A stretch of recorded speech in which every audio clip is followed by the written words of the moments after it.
Então, com a permissão do senhor diretor do departamento, professor doutor Frederico Vidal, e dos coordenadores da cátedra, Aline e a Roberta, excelentíssimas professoras, saudando a nossa convidada, professora Beatriz Meli Souza, caros estudantes de doutoramento, mestrado e licenciatura, presenciais e online.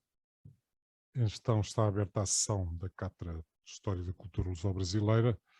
Eu, antes de passar e antes de apresentar a professora Beatriz, gostava de muito rapidamente dizer-vos o seguinte. Não sei quantos anos é que já tem a cátedra, mas creio que já vamos com 7 anos de atividade.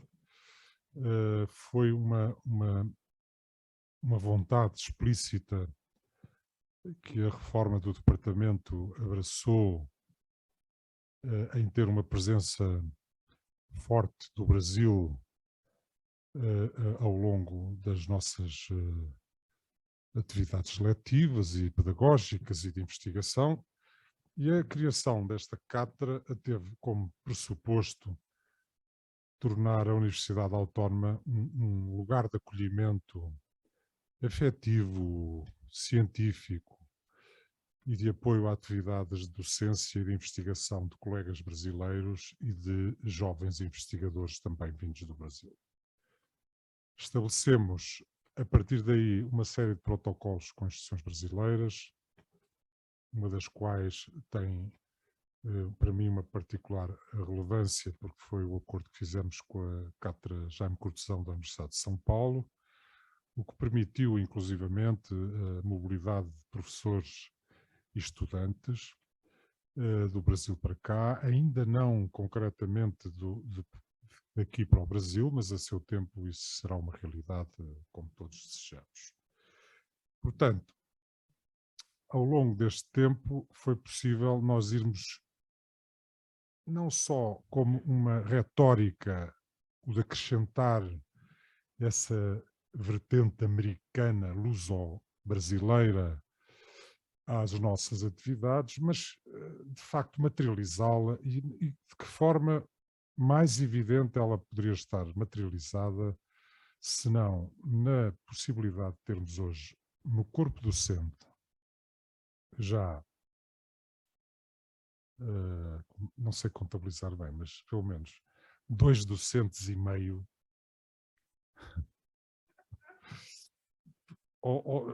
não, tu és docente ali na natural do Rio Grande do Sul, meio estou a contar ali com a Nicole, que ainda é estudante de doutoramento, mas que já está em atividade, e é uma experiência que eu acho muito frutificante e espero que seja sistémica para outras colegas. E então, se formos para o corpo discente, temos aqui o Juliano, para além da Nicole. Eu considero a Venezuela também dentro deste aspecto da cultura latino-americana, perfeitamente enquadrável no espírito, embora haja uma cátedra que a doutora Nancy comanda, mais na área da latino-americana, da cultura latino-americana. Não queria que a Andrea fosse roubada deste convívio e da importância que é a internacionalização no tempo presente no ensino superior. Não só formalmente e pelas boas práticas, mas pela efetiva troca de experiências, de sensibilidades e de culturas, que eu acho que é, de facto, determinante no tempo presente. Portanto, online estão outra colega de doutoramento que está a fazer o doutoramento, que é a Sabrina, e o Rodinei, acho eu, não é? Portanto, temos uma turma de estudantes de doutoramento nascidos no Brasil fantástica. E não só em quantidade, mas em qualidade. Não posso dizer isto muitas vezes, senão vocês habituam-se e começam a ficar um bocadinho mais ao ralenti. Mas, bom, grande qualidade, um grupo muito interessante e, bom, e temos tido uma permanente presença de professores brasileiros de qualidade inquestionável, não só vindos do Brasil, mas também dessa fantástica diáspora brasileira pelo mundo. Bom, já estou a prolongar excessivamente. Agora vamos aqui dar as boas-vindas, efetivamente, à Beatriz Meli Souza, que é doutora em História da Arte pela Universidade de Paris, Panthéon-Sorbonne, Paris 1. Desde 1996, bacharel em História da Arte pela Bates College, dos Estados Unidos, desde 1985. Em 88 ingressou no Departamento de História da Universidade Federal do Rio de Janeiro, em primeiro lugar no concurso público para professora adjunta de História Medieval. Desde 98 leciona e pesquisa no programa de pós-graduação em História Social, e foi nestas idas ao Rio que eu conhecia a professora Beatriz, numa já longínqua data que não interessa aqui focar, mas... Bom, suas linhas de pesquisa atuais são iconografia cristã, que tem a ver com esta intervenção de hoje, circulação de imagens no Império Português e culto de imagens na Europa e na América Portuguesa, com ênfase nos séculos XV a XVIII. Suas publicações enfatizam a história de imagens da Virgem Maria e a iconografia cristã. Atualmente, como professora associada 2, coordena o Centro de História da Arte, o Grupo Diretório de Pesquisa do CNPq, que fundou no Instituto de História, antigo Departamento de História da UFRJ, com membros de diversas universidades. Coordena o projeto de pesquisa em equipa Arte e Devoção, 4 séculos de História do Livro Ilustrado. Por aqui já podem perceber quantas complexidades nos podem ir animando este convívio, com os nossos trabalhos também nesta área, e enfoca o acervo da Real Biblioteca Portuguesa. São estudados livros manuscritos com minuras, gravuras e livros com estampas, publicados na Europa nos séculos XVI e XVIII, com exemplares em acervos públicos na cidade do Rio de Janeiro. É para nós um enorme privilégio e prazer ter a senhora professora aqui connosco. Eu dou a palavra. Eu não sei se é melhor ir para ali, vais projetar um... Ok. Bem-vinda, professora Beatriz.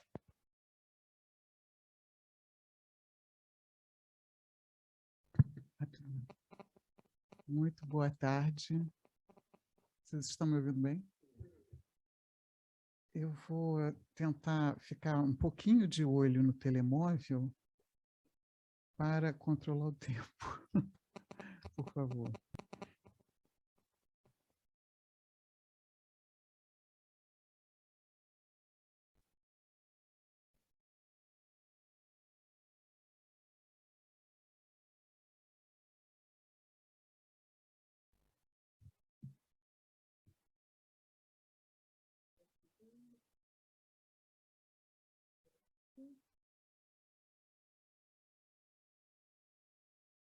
Muito obrigada, Aline.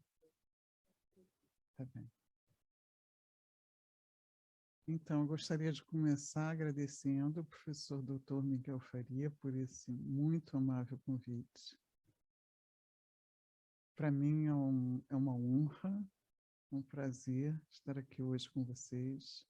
Gostaria de agradecer a professora doutora Aline Hall Galast-Bovink, perdão, não estou pronunciando como deveria, a presença da professora Roberta, a presença de todos vocês nesse auditório e também a presença virtual das pessoas que eu não estou vendo o nome agora no momento.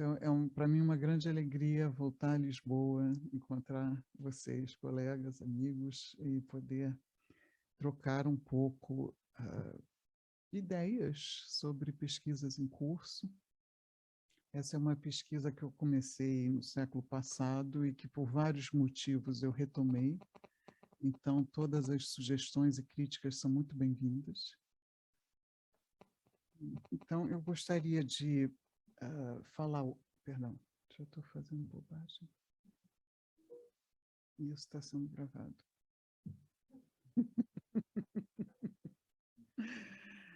Então, eu trouxe um tema que eu penso que tem que ver com a cultura luso-brasileira e que eu chamei de imagens da padroeira.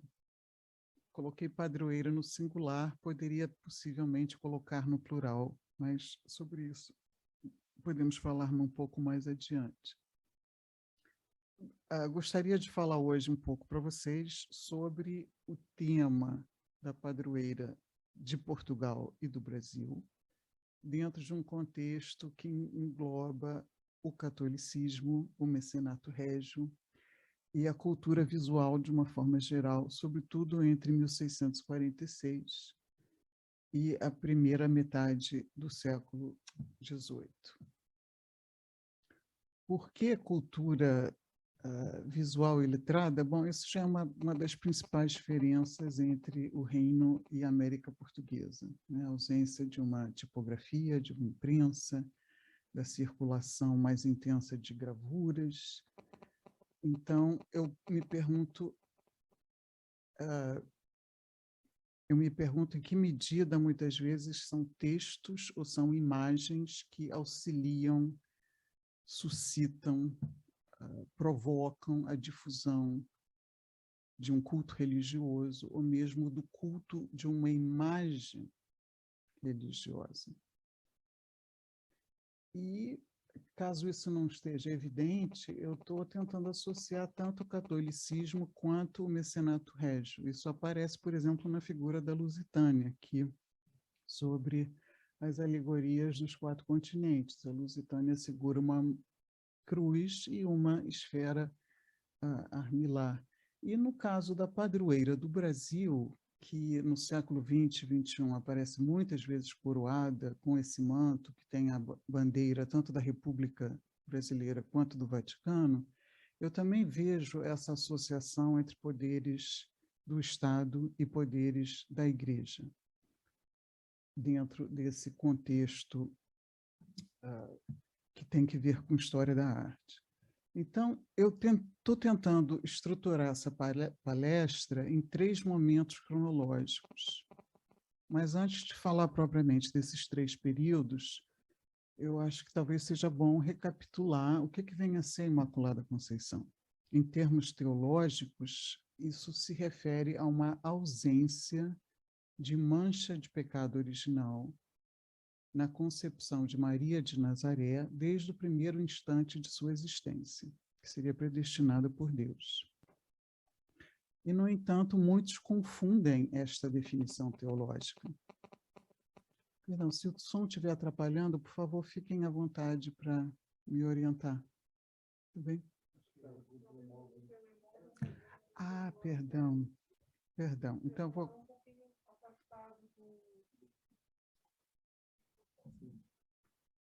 Em termos de tecnologia, eu sou bastante medieval. Eu vou controlar o tempo de outra maneira. Perdão.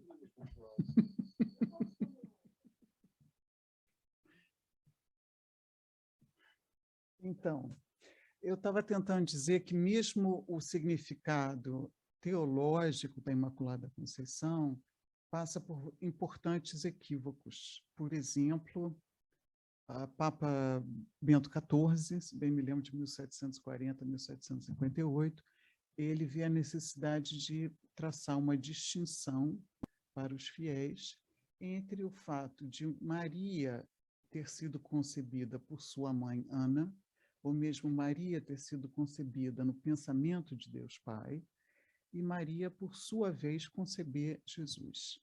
Por quê? Porque até o século XVIII havia uma confusão sobre o que viria a ser Imaculada Conceição.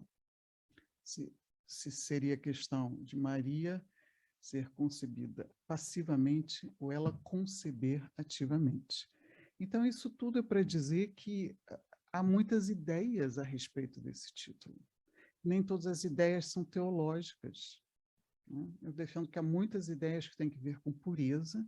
Essa pureza não se refere apenas ao pecado original, muitas vezes ela se refere à chamada pureza de sangue, a uma ideia de uma linhagem que seria, em termos genealógicos, sem impurezas de outras etnias, de outras raças.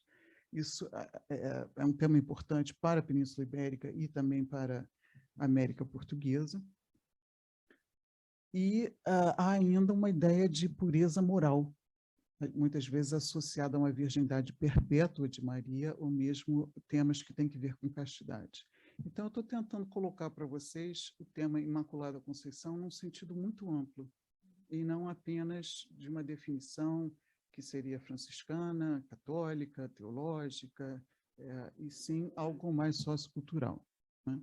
Em termos de imagens da Imaculada Conceição, eu defendo que muitas imagens recebem significados, poderes, qualidades que normalmente são do protótipo, que são da própria Maria de Nazaré, digamos assim, Nossa Senhora da Conceição. As imagens também se beneficiam de qualidades mais pessoais, digamos assim, do protótipo. E eu vou tentar, então, traçar essa nossa conversa de hoje nesses 3 momentos que eu estou chamando primeiramente do período de 1320 a 1640, depois o período após a proclamação da Imaculada Conceição como padroeira de Portugal, em 1646, e o terceiro e último período, essa primeira metade do século XVIII, que traz algumas inovações importantes em termos de culto e de arte. A chamada Santíssima Trindade pode ser um dos temas mais complexos da iconografia cristã. E eu penso que a Imaculada Conceição, ao menos dentro da Mariologia, é sem dúvida a mais complexa. Possivelmente mais complexo até do que a chamada Santíssima Trindade. É um evento que não é testemunhado por ninguém, como, por exemplo, o anjo Gabriel anunciando a Boa Nova Maria no Evangelho de Lucas. É um evento difícil de representar na medida que trata de ideias abstratas, como pureza, por exemplo. E eu estou tentando traçar com vocês, dentro desses 3 períodos, uma problemática que é muito apoiada nas pesquisas de Hans Belting e David Friedberg. Vítor Stoichita afirma que esses 2 pesquisadores definem os fundamentos do Estatuto da Imagem Cristã Ocidental. E eu concordo plenamente com essa colocação de Stoichita. Para mim, tanto Friedberg quanto Belting trazem questões essenciais, algumas das quais eu aproveito para a minha pesquisa. Uma das perguntas que eu coloco aqui hoje é como é que a imagem participa da inovação de um culto, ou ela própria se torna objeto de culto. Outra pergunta, ou, enfim, tema que tem que ser considerado é qual imagem nós estamos pensando, nos referindo. É uma escultura, é uma gravura, é uma moeda? Ela é capaz de performances? Ela é um objeto que se desloca voluntariamente, que age como um ser humano, que tem reações humanas, que propicia milagres e graças, ou que tem origens prodigiosas, milagrosas. E ainda, quando falamos em Imaculada Conceição, o que vem a ser exatamente essa mulher? Ela é aquilo que é cantado nas litanias, rainha, mãe, advogada, consoladora, muitos títulos, uma centena de títulos. Ou, no momento em que ela se torna padroeira, ela passa a ter uma nova identidade, talvez mais nacionalista ou mais política. Eu tento trazer ainda uma questão que eu considero não resolvida. Como é que em Portugal, e mais ainda, como é que na América Portuguesa, onde há grupos tão diferentes na sociedade, grupos multiétnicos, muitas vezes com padroeiras distintas, como é que é possível construir, digamos assim, uma padroeira que possa unificar grupos que muitas vezes não interagem entre si?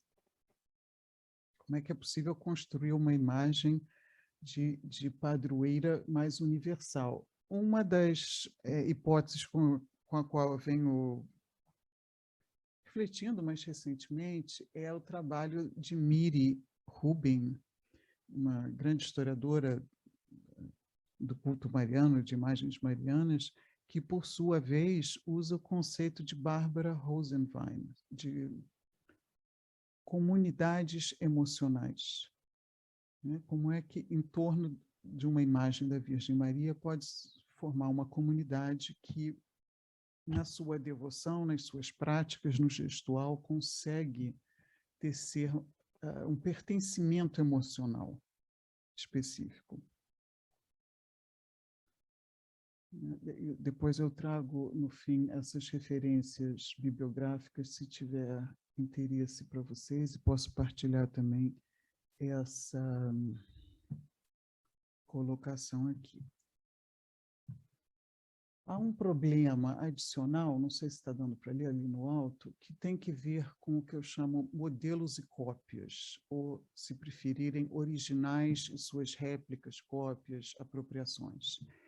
E nesse ano de 2022, a pesquisadora Mia Mochizuki, que é esse nome mais ou menos dela, em Jesuit Art, ela tem um trabalho muito interessante que tenta investigar como que, a partir de Portugal, a partir do que ela chama uma rede jesuítica, a partir de uma rede comercial de feitorias portuguesas, é possível divulgar imagens e, junto com essas imagens, devoções. Então, a Mia começa com essa pintura importante, que ela chama da Virgem Azevediana, que traz Inácio de Azevedo segurando uma espécie de cópia da pintura conhecida como Salus Populi Romani, cujo original está em Roma.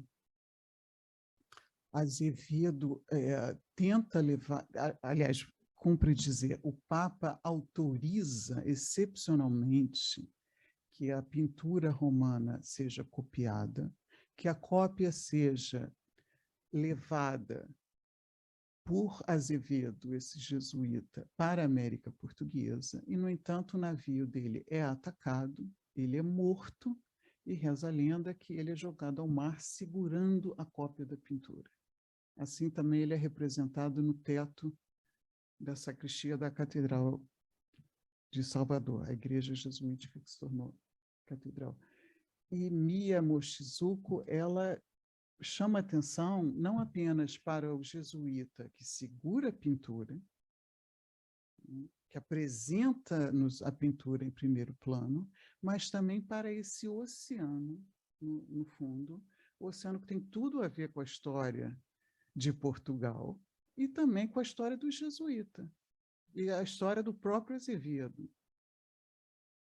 Então, esse é, para mim, um ponto de partida também para pensarmos modelos e cópias, protótipos e suas diversas apropriações visuais, né? E, se possível, também no âmbito da escultura. Mia Mochizuki, ela ainda traz esses dois exemplos que devem ser bem conhecidos de vocês, porque estão aqui em Lisboa, no mesmo local, e ela chama atenção para os diversos materiais desse exemplo que está na vossa direita, como esses diversos materiais criam uma nova apropriação da Salus Populi Romani através dessa chamada globalização da arte, né, que inclui, como eu falei, tanto o papel dos jesuítas quanto do comércio ultramarino português. Então, tendo tentado colocar para vocês alguns problemas, algumas questões, né? Eu acho que eu devo lembrar rapidamente que foi em 1320, em Coimbra, com a iniciativa de um bispo francês, que encontra-se um primeiro registro de uma festividade dedicada à Concepção de Maria. Aquilo que na Igreja Oriental Bizantina é chamada Festa da Concepção de Ana, no Ocidente é chamado Concepção de Maria, é celebrado 8 de dezembro, todo ano, ou seja, exatamente 9 meses antes da festa do nascimento de Maria, 8 de setembro, e eu gostaria de enfatizar não só essa origem do culto, que tem muito que ver com a iniciativa de cistercienses, de franciscanos e de jesuítas em Portugal, mas enfatizar também que essa é uma fase em que a concepção de Maria é pensada como um momento da sua vida, o primeiro momento. E isso pode ser representado, por exemplo, com seus pais, Ana e Joaquim, se abraçando na Porta Dourada de Jerusalém. O Evangelho Apócrifo de Tiago, o proto-evangelho, conta a história de Ana e Joaquim e como Ana concebeu milagrosamente de forma assexuada. Aliás, o exemplo que eu trouxe é de um dos artistas que eu mais admiro, nosso amigo Dürer, que fez um livro inteiro sobre a vida da Virgem Maria e ofereceu para a irmã de seu grande amigo, que era a abadesa das Clarissas. Essa fase, portanto, fala de santas que são veneradas, eu diria, mais por sua maternidade. Ana é uma mãe importante, Maria é uma mãe importante. Elas não são exatamente padroeiras na Baixa Idade Média. Né? Tanto Ferdinand Lott quanto Peter Brown explicaram muito bem o início do culto aos santos, nos primeiros séculos da cristandade. O papel do patronos na antiguidade romana, que muitas vezes é incorporado no culto de santos. E quando pensamos a contribuição desse Evangelho Apócrifo de Tiago, contando a história de Ana e Joaquim, ou mesmo da Legenda Áurea do século XIII, estamos pensando muitas vezes uma Maria que é vista até como um feto. Esse é o primeiro momento da vida dela, é a primeira aparência que ela tem como filha de Santana. Outro texto, agora já estamos falando de textos bíblicos e não apócrifos, outro texto que contribui para pensarmos o tema imaculista é o capítulo 12 do Apocalipse, onde aparece uma mulher vestida de sol, coroada com 12 estrelas, pisando num crescente de lua. Essa mulher é identificada com a Virgem Maria e depois com a Imaculada Conceição. Por quê? Porque com a ajuda de São Miguel, ela vai vencer o dragão de 7 cabeças. O dragão, por sua vez, é associado com a serpente do Éden. Então, assim como a mulher do Apocalipse e São Miguel vencem o dragão, Maria, por sua vez, vai vencer a serpente do Éden, conforme a promessa de Deus Pai. Mais um texto bíblico que tem que ver com as origens iconográficas da Imaculada Conceição é o Cântico dos Cânticos, onde no versículo 4 do capítulo 4, a mulher, a sulamita, é chamada de bela e pura, tota pulcra est. Né? É como se a beleza andasse de mãos dadas com a ausência de pecado. E essa... Então está bem, obrigada. Essa inscrição da tota pulcra será relativamente comum na Europa e na América Portuguesa. Esse é um exemplo em Minas Gerais, no Brasil, que vem com uma rara inscrição. Né? Um terceiro texto bíblico, além do Apocalipse 12, além do Cântico dos Cânticos, é o próprio texto de Gênesis, onde Deus Pai ameaça a serpente, fazendo uma advertência aqui da descendência de Adão e Eva, podendo ser, dependendo da tradução bíblica, entendido como Jesus ou como sua mãe, haverá uma vitória. Alguém esmagará a cabeça da serpente. Para Caravaggio, é tanto Jesus quanto sua mãe que esmagam a cabeça da serpente, com a Santana observando por perto. Eu estou tentando enfatizar a serpente, porque porque da minha pesquisa eu deduzo que é como se esse fosse o único elemento iconográfico que é mais ou menos monopólio da Imaculada Conceição.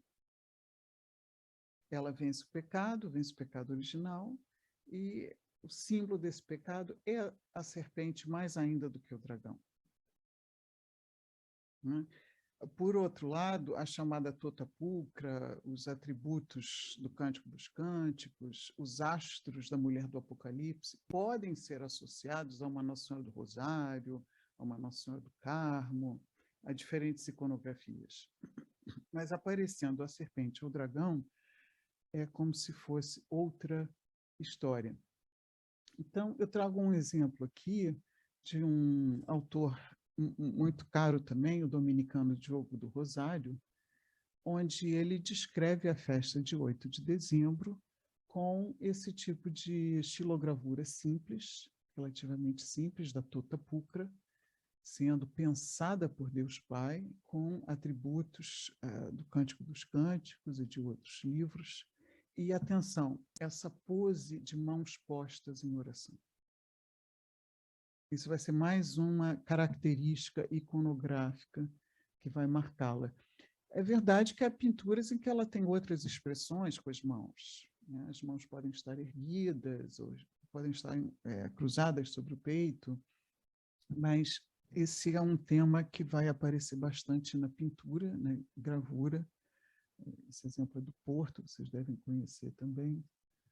Esse entrou aqui um pouco sem querer, porque era para lembrar o teto de São Roque, que também traz atributos que eu chamo das litanias, né? Essas ladainhas que eram cantadas ou a partir de Loreto ou de outros locais da Europa medieval.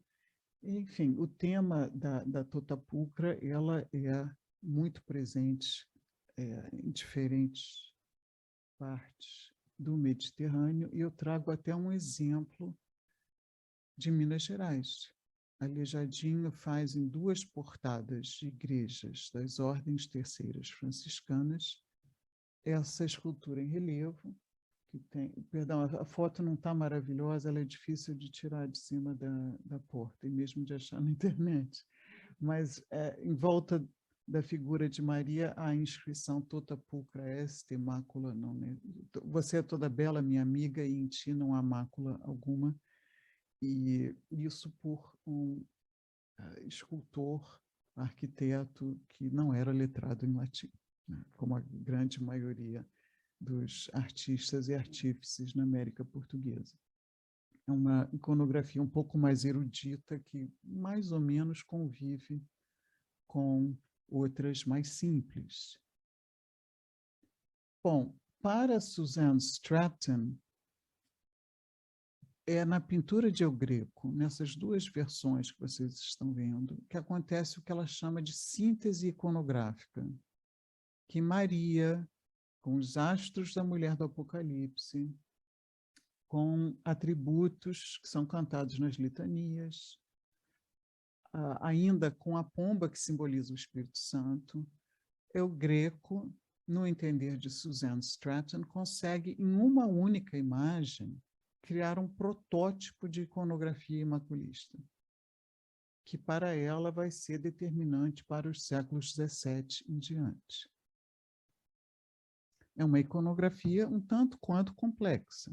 Não é mais o feto no útero de Ana, né? É uma iconografia que, às vezes, pode ainda remeter a um momento da vida de Maria. Isso acontece num outro retábulo belíssimo que está em Coimbra. Em cima tem a Anunciação, embaixo tem a Sagrada Família, a Pietà, e no centro, essa importante Imaculada com crescente de lua, a serpente e outros elementos que eu já mencionei. Estou com medo de, quando eu virar a cabeça, vocês me ouvirem menos bem. Essas importantes esculturas são também transportadas para a América Portuguesa. Esse é um exemplo beneditino da minha cidade, do Rio de Janeiro, né, um altar dedicado à Imaculada Conceição dentro de um dos mosteiros mais antigos do Rio. E temos também um exemplo jesuítico, apesar da igreja dos jesuítas ter sido lamentavelmente destruída no século XX, no Morro do Castelo do Rio de Janeiro. Isso foi um retábulo que veio de uma dessas igrejas e que traz também no centro a Imaculada Conceição. Esse exemplo branquinho, para mim, é um dos mais interessantes. Está no Museu da Inconfidência, em Ouro Preto. A Imaculada é evidentemente branca, feita de material branco. Aos seus pés, Adão e Eva estão sendo expulsos do paraíso. E Adão e Eva estão vestidos de tanguinhas de indígenas. No outro canto, que não dá para ver muito bem, há uma figura da morte, né? Porque o pecado original traz consigo também essa consequência da decomposição do corpo com a morte. Então, isso era só para dizer, esse é um tipo de apropriação que eu chamaria mais abrasileirada. Né? Por quê? Porque identifica, de alguma forma, Eva com a mulher nativa. Está no chamado Museu da Inconfidência, em Ouro Preto.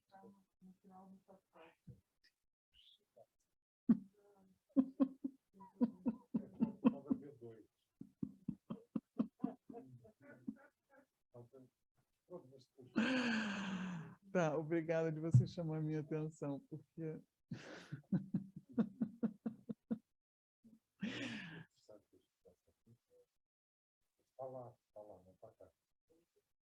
Se me deixarem, eu trago na próxima vez que eu vier a Lisboa. Se me deixarem. Mas aí vocês também podiam emprestar do Machado de Castro para os brasileiros curtirem um pouquinho. Não, ela é até relativamente pequena, mas enfim, como muitos jesuítas, né, nos séculos XVI em diante, reclamam da nudez das indígenas, quando eu notei esse detalhe, eu fiquei assim, muito interessada. Mas devemos passar para o momento seguinte, né, quando Portugal restaura sua autonomia de Castela, e há um importante papel de franciscanos, sobretudo João de São Bernardino, para tentar estabelecer um vínculo entre a genealogia de Bragança e a genealogia de Cristo. E, aos poucos, convencer Dom João IV, após uma restauração que acontece num sábado, num primeiro sermão que acontece num outro sábado, 8 de dezembro de 1646, que a padroeira que protege essa casa de Bragança é ninguém menos do que a Imaculada Conceição. Aos poucos, a coroa vai também ser associada com essa iconografia da padroeira. Pelo que eu entendo, a imagem, eu estou ouvindo um som, perdão, a imagem de Vila Viçosa, da Casa de Bragança, começa a ser associada com a imagem da padroeira, embora seja uma imagem da Virgem Maria segurando seu filho, o que não é exatamente comum para a iconografia imaculista. Porque, a rigor, a iconografia imaculista é Maria sendo concebida, e não ela concebendo Jesus. Sim, ao crescente de lua, mas talvez o mais importante aqui seja a rainha segurando o rei.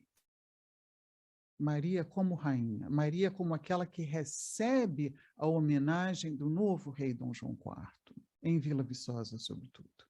Então, eu começo a perguntar qual é o papel do título Nossa Senhora da Conceição e qual é o papel da iconografia, e até que ponto esse título Nossa Senhora da Conceição se sobrepõe a um título mais antigo, de Santa Maria, e até que ponto há toda uma parenética, um discurso franciscano para tentar dizer, não, isso é nada menos do que uma linhagem que vem desde Dom Afonso Henriques até 1646. A Lusitânia ainda, e se duvidar cada vez mais, é representada com a cruz numa mão, um cetro ou um instrumento de poder na outra mão, né?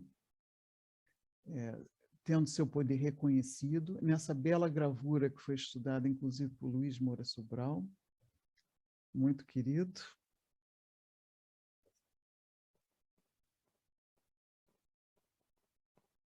Muito querido mestre, né?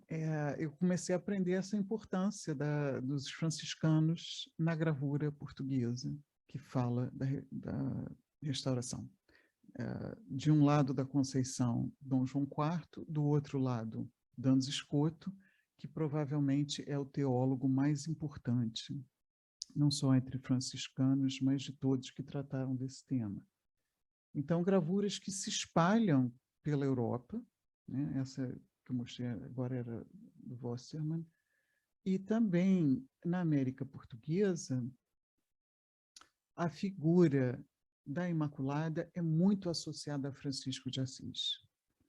Para não dizer em praticamente todas as que eu me lembro, capelas e igrejas da Ordem Terceira franciscana, Francisco de Assis e a Imaculada Conceição estão sobre o altar. Esse é mais um exemplo da minha cidade, do Rio de Janeiro, da Ordem Terceira, que era e é muito mais rica do que a Ordem Primeira dos frades. Rica, inclusive, em termos artísticos. E o outro exemplo que vocês conhecem bem, que está no Porto, que fala, enfim, de uma mariologia franciscana, que fala dessa genealogia de Jesus, também associada à genealogia de reis de Portugal, como também já havia sido antes de reis de França, e outros exemplos, e que está muito bem estudado num texto recente de Carme Lopes Calderoni, sobre retábulos. Ela estuda 3 retábulos da Imaculada Conceição em Lisboa, Porto e Coimbra. Então, estou tentando assinalar não um monopólio, mas uma importante presença dos franciscanos neste sentido, tanto de uma doutrina quanto de uma iconografia. Para não dizer que eu só falo de franciscanos, esse é um exemplo jesuítico, de Santarém, que coloca a Imaculada Conceição no centro do universo.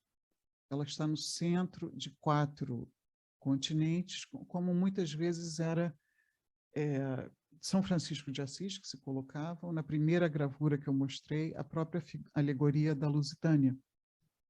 É como se houvesse uma certa, não quero dizer confusão de identidades, mas a Imaculada, o rei, o reino, né? E às vezes São Francisco de Assis partilham desse privilégio de estar no centro do universo.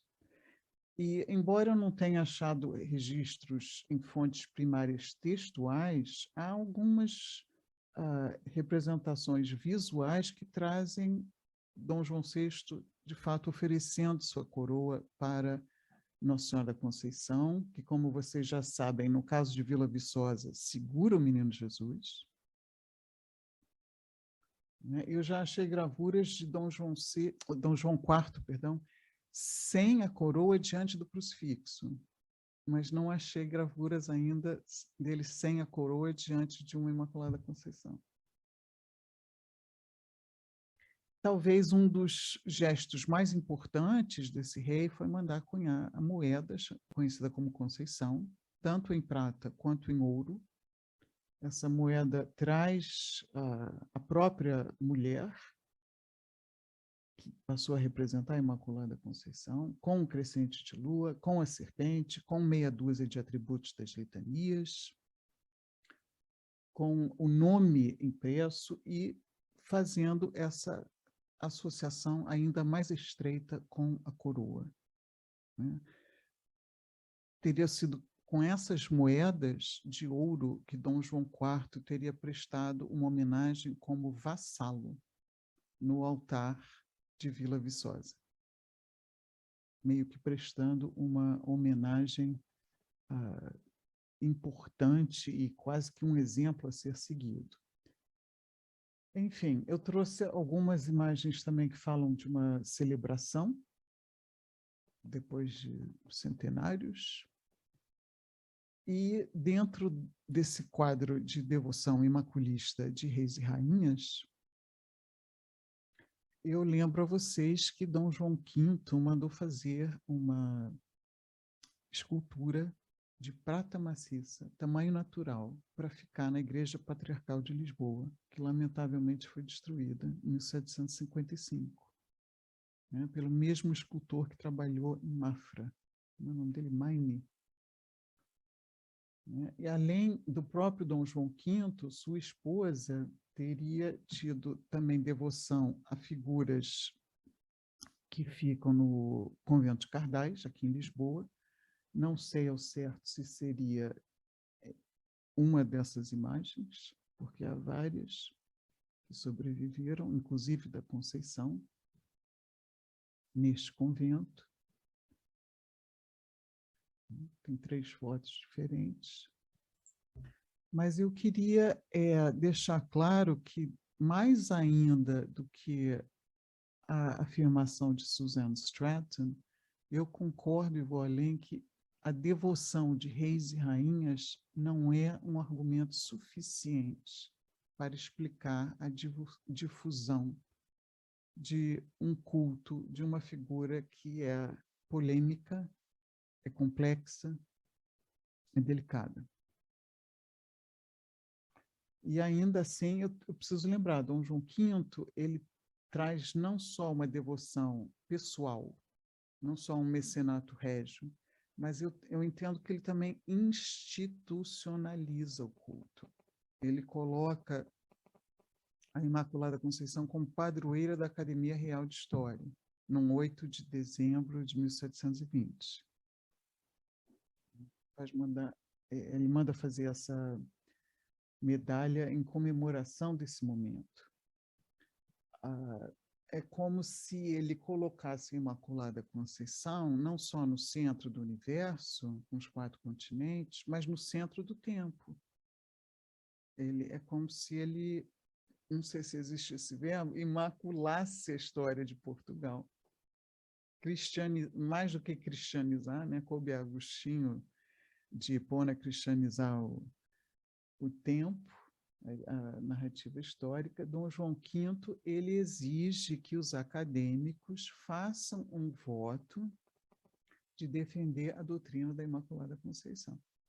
Antes, essa incumbência cabia só a professores e alunos da Universidade de Coimbra. E antes de Coimbra, Salamanca e também Paris.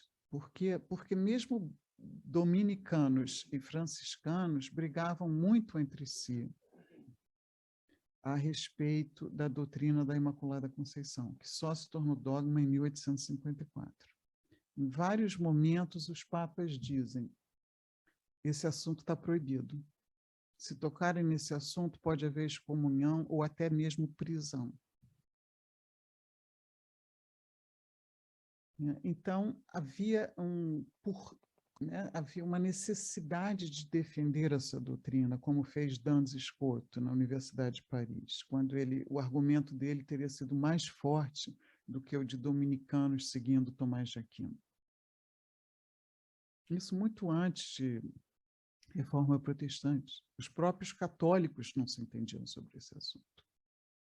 Então, com Dom João V, além dos universitários de Coimbra, qualquer um que quisesse colar grau em Coimbra e em outros lugares, também os acadêmicos da Academia Real de História teriam que fazer esse voto, se preciso for defender com a própria vida a doutrina que Maria foi concebida sem pecado original.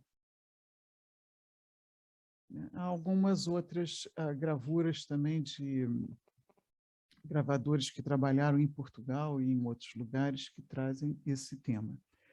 E, por fim, eu trago um tema que é mais próprio, eu não posso dizer que da América Portuguesa, mas de uma herança ocidental que a América Portuguesa recebe, que é o tema das aparições, que foi muito bem estudado por Friedberg, como eu falei, por Belting e também por William Christian, que teve acesso a várias fontes primárias da Espanha do século XVI.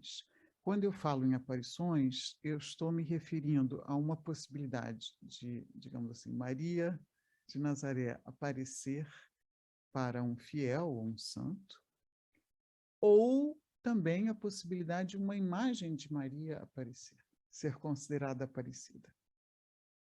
Há registros de ambos. Por exemplo, na hagiografia, há diversas versões disso, São Bernardo de Claraval teria visto Maria e teria até mesmo recebido leite de seu seio. Nesse caso, Maria aparece como um menino.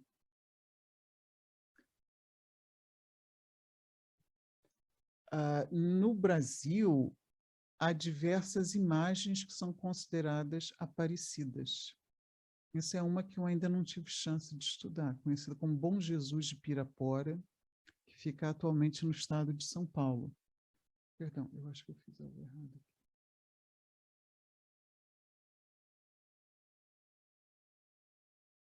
Bom, desculpe, ficou faltando uma foto, porque essas são como se fossem apropriações do Bom Jesus. O que é considerado o original, eu não estou achando a foto nesse momento exato.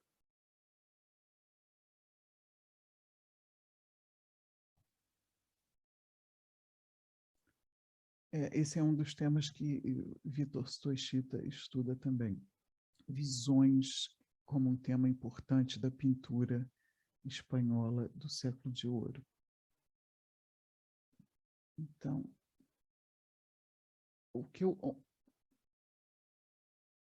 Perdão, eu não estou achando a foto que eu queria agora, que é de Balugães. Se ela estiver fora de ordem, eu peço desculpas. Balugães, que eu saiba, 1702, é considerada uma primeira aparição de Maria com um menino para um jovem pastor mudo de nome João Alves.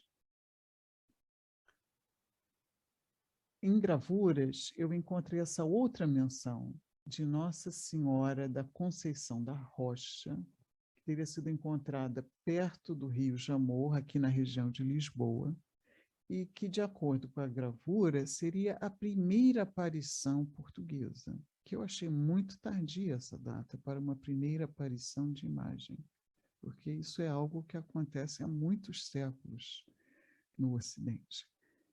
Nem sempre deixa registro, mas era um fator relativamente comum. E o caso que eu quero chegar, finalmente, é de uma imagem que é pescada, de acordo com um registro tardio, no Rio Paraíba, atual estado de São Paulo, que antigamente era capitania de São Paulo. 3 pescadores teriam primeiro pescado a cabeça, depois pescado o resto do corpo. O nome de um desses 3 pescadores é João Alves, homônimo do pastorzinho mudo em Balugães, perto de Barcelos, para quem a Virgem Maria teria aparecido. Achei muito curioso essa repetição. Essa pequena escultura de cerâmica, que talvez tivesse tido policromia, tivesse perdido, pequena porque tem uns 36 centímetros, acaba se tornando um importante objeto de culto entre 1717 e pelo menos 1930. Como esse fenômeno se desenvolveu, eu ainda não sei, e eu ainda gostaria de entender melhor. O primeiro registro escrito da imagem vem 40 anos depois de 1717. E durante muito tempo, mesmo no terceiro centenário de 1717, eu não encontrei as pesquisas históricas que eu esperava. Encontrei muitas publicações da área de teologia, devoção, mas não propriamente históricas. Então, eu ainda tenho perguntas que não consegui resolver e visitas a arquivos que eu ainda pretendo realizar. Um indício que eu queria trazer aqui é que a princesa Isabel, a filha do Pedro II do Brasil, teria passado pelo local onde ficava a imagem, chamada de Aparecida, e teria doado uma coroa para a imagem. Até hoje é vendido nesse local réplicas da coroa.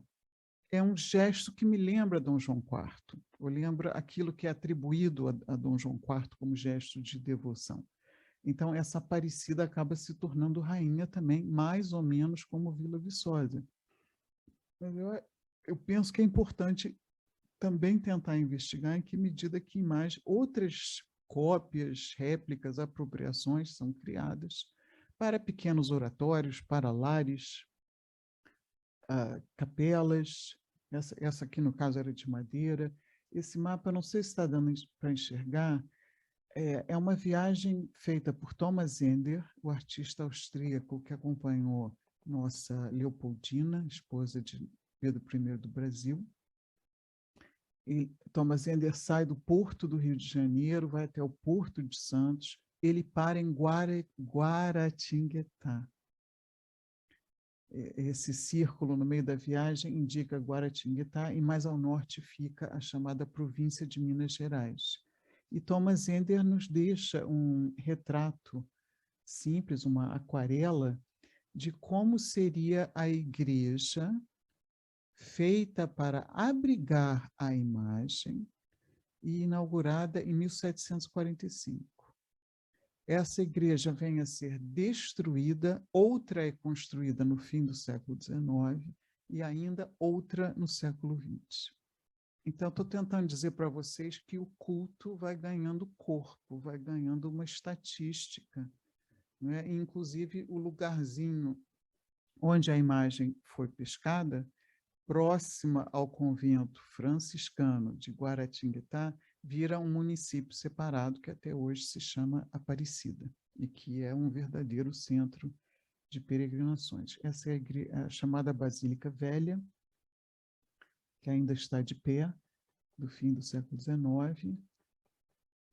Gostaria de ressaltar que imagens de barro são relativamente comuns na América Portuguesa. Esse é um exemplo feito por um beneditino, de porte maior, que tem no Museu em Salvador, que tem, inclusive, essa raridade de trazer uma espécie de assinatura com data. E o que me interessa mais, mas eu também não consegui aprofundar muito, são pequenas imagens de cerâmica que se difundiram pela região de São Paulo. Me interessa, inclusive, porque uma dessas simples imagens de barro, foi solicitada por um português que morava no que é hoje o norte da Argentina. Essa imagem foi transportada para o norte da Argentina e a história conta que os bois não se moviam enquanto a imagem não fosse retirada da carruagem para ficar onde ela desejaria ficar, que seria Luján. Para encurtar a história, uma pequena escultura que tem a mesma altura, mais ou menos, da Aparecida, 36, 38 centímetros, de cerâmica, encomendada a um português, acabou se tornando padroeira da Argentina, do Paraguai e do Uruguai. Nossa Senhora de Luján. Outros exemplos são conhecidos, essa é de Quito, ela tem uma serpente acorrentada, ela tem asas, algo que eu nunca achei na América Portuguesa, e vocês conhecem bem o exemplo célebre e muito bem estudado do México, que, diferentemente das demais, é pintado sobre tecido, não é esculpido. Em geral, essas imagens, essas padroeiras latino-americanas, são celebradas 12 de outubro, que também é dia de Colombo, não apenas 8 de dezembro.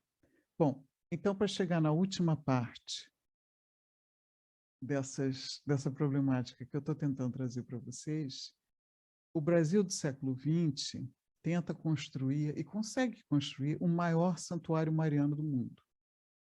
Apenas a igreja de São Pedro, em Roma, é maior do que a igreja de Aparecida. Mas, em termos de o chamado santuário mariano, é muito maior do que essa pintada por Thomas Ender, que foi destruída, a igrejinha de século XVIII. a República Brasileira, desde 1930, né, seguindo outras orientações pontifícias, assim como a Argentina e outros países, o Brasil escolhe a Aparecida como padroeira. Isso é celebrado na cidade que era então capital, o Rio de Janeiro, com vários rituais que envolvem as imagens. Perdão, as imagens não, a imagem, né? Aquela que teria sido pescada milagrosamente, e que, eventualmente, é colocada no município de Aparecida, no alto e com um certo destaque. Antes de eu visitar Aparecida, eu achava que isso seria um lugar de devoção, com bancos, com lugar de oração. Não, é quase como uma fila de aeroporto. Essas barras metálicas são para fazer os fiéis, os peregrinos, os romeiros passarem, porque é tanta gente que não dá para se ajoelhar, para sentar, para ficar parado. Há ônibus e mais ônibus trazendo mais romeiros, que não têm um acesso de toque, nem propriamente de visual com a imagem que fica, lamentavelmente para historiadores da arte, mais distante de uma análise visual. Esse é o maior santuário do mundo, construído em Aparecida, que aliás, também um local político. Sempre que há eleições, não apenas do Estado de São Paulo, mas presidenciais, os candidatos têm que comparecer nesse local, têm que ser fotografados dentro desse local. A imagem, enfim, ela circula um pouco entre o que já foi Rio de Janeiro, capital, o que é hoje capital de Brasil, da República Brasileira, em Brasília. Essa foto eu achei interessante, porque fala de uma primeira missa em Brasília, com a imagem da Aparecida. E a primeira missa é um tema importante para a historiografia do Brasil, né? Um tema recuperado na pintura de gênero de história no século XIX. Trago, no fim dessa apresentação, mais um papa, mais um jesuíta. Eu digo mais um porque temos registros de jesuítas que propõem o beijo da imagem no século XVIII em Minas Gerais. E Francisco faz isso quando ele vai ao Brasil. Ele beija a Aparecida. Há, inclusive, sim, normas contra abusos também do ritual do beijo. Isso também há. Mas, enfim, eu comecei com o Papa, o Papa que permitiu Inácio de Azevedo levar a Salus Populi Romana, eu tento terminar com outro Papa. A Catedral de Brasília é dedicada à Aparecida. De certa forma, o Brasil do século XX tem esse vínculo com a figura que saiu do Rio de São Paulo. Eu digo Rio de São Paulo, é o Rio Paraíba, que se encontra no estado de São Paulo. Ela também conhece o inverso da devoção. A imagem pescada foi atacada, ela foi quebrada, eu acho que em centenas de pedaços, foi restaurada. No meu entender, o restauro saiu diferente da foto do que ela era antes. O rosto é diferente, o cabelo é diferente. Eu, felizmente, pude ver uma réplica que foi feita antes do restauro. E, nos anos 1990, numa nova mídia, que é o vídeo da televisão, um pastor da chamada Igreja Universal do Reino de Deus chuta uma réplica da Aparecida. Eu digo réplica assim, num sentido, lato sensu, né? E que tem uma variante de pele negra. O rosto é visivelmente negro. Ele faz isso na televisão, né? E talvez até por causa disso, a devoção se manifesta de outras formas materiais também. Há inúmeros objetos para serem vendidos em Aparecida, alguns objetos para serem usados no corpo, nos colares, outros para serem usados no lar. Aparecem fivelas, aparecem sandália havaiana, objetos mais triviais, né? Mas eu termino, então, com uma pintura de 2010. que leva esse nome, Nossa Senhora da Aparecida, Capela Marítima. Eu tentei começar com a pintura que Mia, eu não estou falando bem o nome dela, que escreveu Jesuit Art. Tentei começar com a pintura da Virgem Azevediana, Inácio de Azevedo, segurando a Salus Populi Romani, na frente do oceano. Eu tento terminar com outros mares, né? Outra imagem que está sendo trazida dessa vez com feições evidentemente negras. Tenho algumas respostas para essas questões de identidade que eu estou tentando tratar e tenho ainda muitas perguntas. Então, eu não quero abusar de mais do tempo de vocês. Todas as críticas, sugestões e perguntas são bem-vindas e posso tentar compartilhar mais fotos e dados, quando for conveniente. Muito obrigada.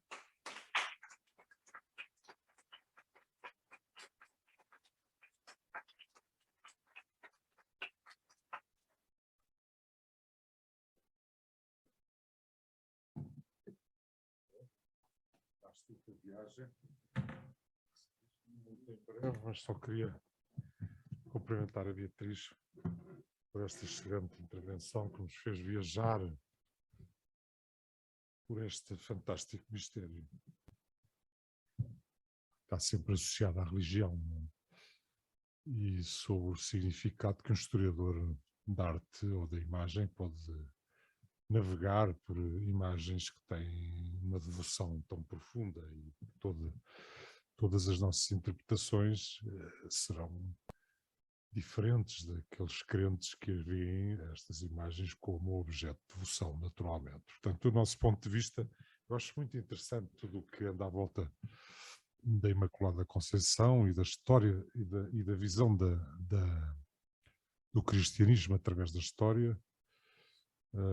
O Papa anterior, o Papa Emérito, como agora se diz, tem umas reflexões extraordinárias sobre a história das religiões e a história comparada das religiões e esse aspecto extraordinário do cristianismo ser, e o catolicismo em particular, ser a religião que permite a dúvida, não é?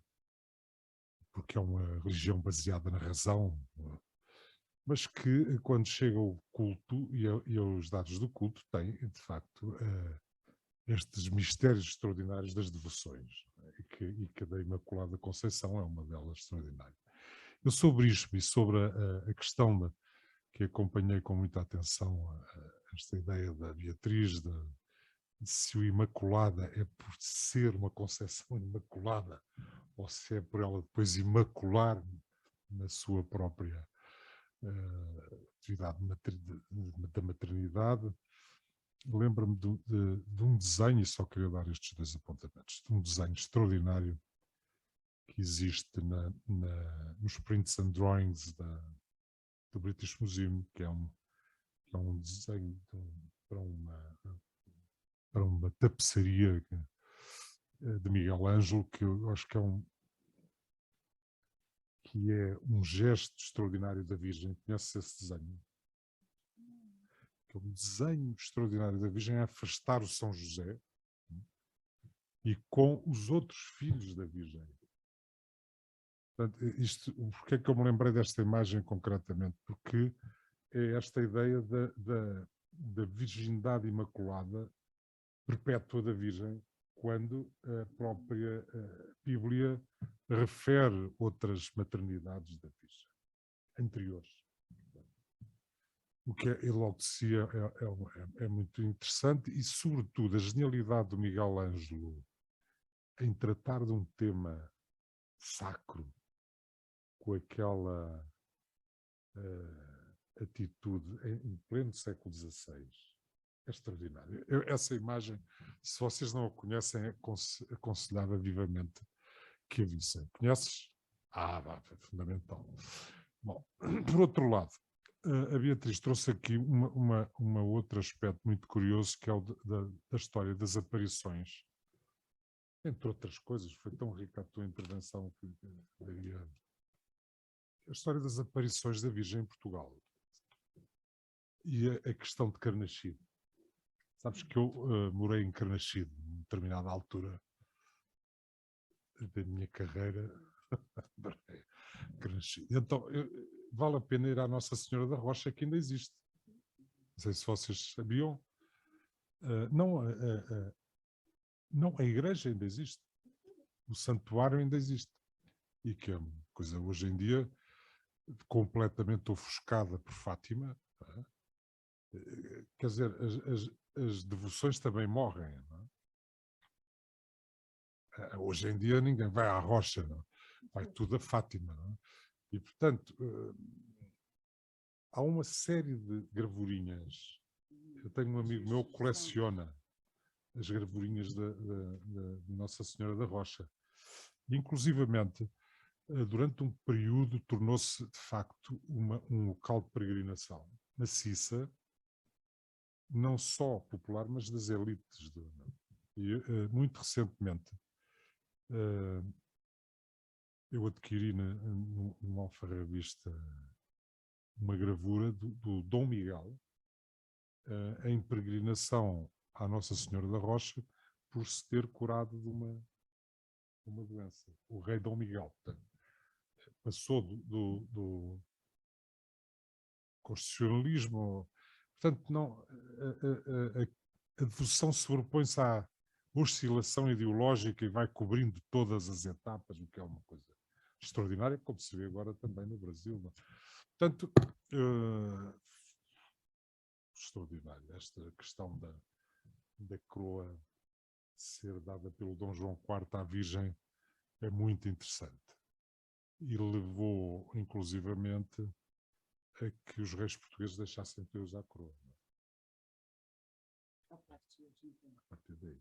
O que é engraçado, porque há uma pintura na estrela, feita por um grande pintor italiano, mas que provavelmente não conhecia a história, e que retrata o rei, a rainha, com a coroa. O que eu acho que é uma coisa que está pouco conhecida e que vale a pena